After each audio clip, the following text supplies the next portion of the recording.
मैं साथियों आप लोगों के समक्ष ये बहुत शॉर्ट नोटिस पे आप लोगों को बुलाना पड़ा और मैं कुछ बातें रखूंगा, उसके बाद आप स्वतंत्र हैं कि आप जो भी सवाल पूछना चाहें, क्योंकि हमारी प्रेस कॉन्फ्रेंस भाजपा की प्रेस कॉन्फ्रेंस की तरह नहीं होती है जहां एक आलाप होता है, यहाँ अंतरालाप होगा। तो उस दृष्टिकोण से मैं कहता हूँ अभी बीते एक हफ्ते से आप सबने देखा होगा साथियों, पूरे देश में और कोई मुद्दा नहीं था। एक मनगढ़ंत मुद्दे के आधार पर महागठबंधन की सरकार प्रतिदिन गिराई जा रही, लोगों के बीच में मतभेद मनभेद बताया करता था और एक पार्टी की अंदरूनी बदलाव को राष्ट्रीय स्तर पर ले जाकर के यूं बताया गया कि छीका टूटेगा, किसके भाग से पता नहीं। खैर उस पर सब पर विराम लगा दिया माननीय मुख्यमंत्री जी ने, निवर्तमान अध्यक्ष जदयू ने और हमारे नेता तेजस्वी जी। अब देखिए, मैं आप मीडिया के साथियों से आज हाथ जोड़ के एक विनती करता हूँ। आज सुबह से चलाई जा रही है एक बात हमारे एक विधायक के संदर्भ में, उनके बयान को लेकर के मैं आपके समक्ष एक दो चीजें रख देना चाहता हूँ। हर धर्म के प्रति समभाव राजद के डीएनए में है, राष्ट्रीय जनता दल के डीएनए में। हर जाति के प्रति सम्मान हमारे डीएनए में। लेकिन क्या हम सावित्री बाई फुले को भुला दें? सावित्री बाई फुले और महात्मा फुले, सावित्री बाई फुले कौन थी शायद हमारे भाजपा के लोगों को नहीं पता होगा। मैं जानता हूं क्योंकि उनका इंटेलेक्चुअल कैपिटल, बौद्धिक पूंजी शून्य है।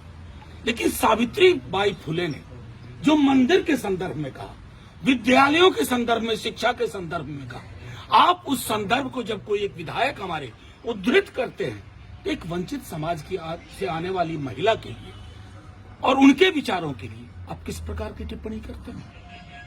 मुझे हैरानी सिर्फ इस बात की है, एक संदर्भ में चीजें थी, एक वंचित शोषित समाज को जगा रही थी, इसे आज भी जागने की जरूरत है। अब उस बयान को मंदिर पर हमला, राजद का मंदिर पर हमला। अरे साहब, जितना कभी लालू जी से शास्त्रार्थ कर लीजिएगा, मंदिर और भगवान के बारे में जितनी जानकारी उनको है, हमारे दल के लोगों को है, शायद हमारी जानकारी बनावटी नहीं है।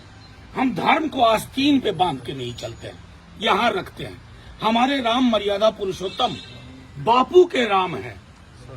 हमें हमारे राम किसी से घृणा नहीं सिखाते हैं। हम हे राम वाले राम के लोग हैं। अब भाजपा तय करे वो क्या है। मैं सिर्फ आपको ये कहना चाह रहा था, एक बयान जो एक वंचित शोषित समाज को अलग जगाने के लिए वो बयान दिया गया और उस बयान के बाद जिस तरह की प्रतिक्रिया दी जा रही है, और मीडिया के हमारे साथियों, आप लोग कम से कम कुछ अनुसंधान कर लिया कीजिए। बड़ी मुश्किल होगी कि कबीर अगर आज आकर के हमारे बीच में कहें हन पूजे हरि मिले तो मैं पूजू पहाड़, ये तो सीधे आक्रमण है ना मूर्ति पे। कबीर ने किया ना। अब कबीर अगर पटना के जेपी गोलंबर पे आके यही बात कह दें, आप उनका भी लिंचिंग कर देंगे, बीजेपी के लोग लिंचिंग करवा देंगे। इस देश का एक बौद्धिक परंपरा रही है और उस बौद्धिक परंपरा में देवी देवता और धर्म की आलोचना भी हुई है, स्वस्थ आलोचना हुई है। मंदिर क्या है, विद्यालय क्या है, किसकी महत्ता है, वो सारी चीजें हैं। खुद हम लोगों का मानना है कि मंदिर मेरी व्यक्तिगत आस्था है, मेरे और मेरे ईश्वर के बीच का मामला है। उससे मंदिर में अगर मैं लाइन में भी खड़ा हूं, मुझे भी रोजगार चाहिए, मुझे नौकरी चाहिए, मुझे महंगाई पे काबू चाहिए, मुझे जो आय की असमानता है उस पर काबू होना चाहिए, लगाम लगनी चाहिए। उन सवालों को अगर सावित्री बाई फुले के माध्यम से कोई उद्धृत करता है, कहां का बना दिया आपने इस देश को। महासागर वाला चरित्र था इस देश का, आपने तो इसको तालाब की तरह गदला बनाने की कोशिश कर डाली। तो मैं आप लोगों से यह आग्रह करूंगा कि राजद का पक्ष स्पष्ट है, सर्वधर्म समभाव, सबके बीच में समन्वय। लेकिन मेरी आस्था मेरी व्यक्तिगत चीज है, इसका सार्वजनिक और भोंडा प्रदर्शन भगवान को भी परेशान करेगा। अगर मर्यादा पुरुषोत्तम सचमुच आज पृथ्वी पे आ जाए 22 तारीख के बाद, प्राण प्रतिष्ठा के बाद, 2-4 सवाल मोदी जी को ही पूछेंगे। मेरे युवाओं का रोजगार कहाँ है? देश में इतनी महंगाई क्यों है? लोगों के बीच में संपत्ति का बंटवारा इस तरह का क्यों है कि 5 समृद्धि के टापू के समक्ष सब लोग नतमस्तक है? ये मर्यादा पुरुषोत्तम भी पूछे, लेकिन मर्यादा पुरुषोत्तम की उस छवि को मोदी जी समझते नहीं, भाजपा के लोग नहीं समझते।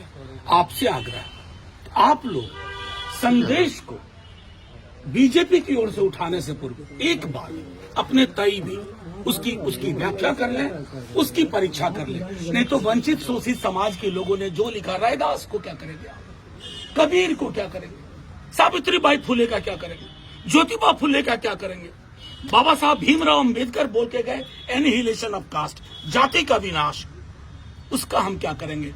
और दूसरी छोड़िए, ज्यादा पीछे नहीं ले जाऊंगा, 4 दिन पूर्व असम के सीएम हिमंत बिस्वा शर्मा ने अपने आधिकारिक ट्विटर हैंडल पे लिखा कि शूद्रों का काम है बाकी के वर्णों की सेवा करना। ये हिंदुस्तान है आधुनिक भारतवर्ष, संविधान से चलने वाला। मुझे दुख हुआ कि मीडिया के एक बड़े वर्ग ने उसको चलाया ही नहीं। तो ये जो है ना, ये लेवल प्लेइंग फील्ड नहीं है। बस आप लोगों से इतना आग्रह है, आप सबों को नव वर्ष की मंगल कामनाएं, शुभकामनाएं। आप लोग खूब तरक्की करें, आपकी माइक बुलंद भी रहे, स्वतंत्र भी रहे। अमर जी, रेडियो के मुख्य प्रवक्ता है नीरज कुमार।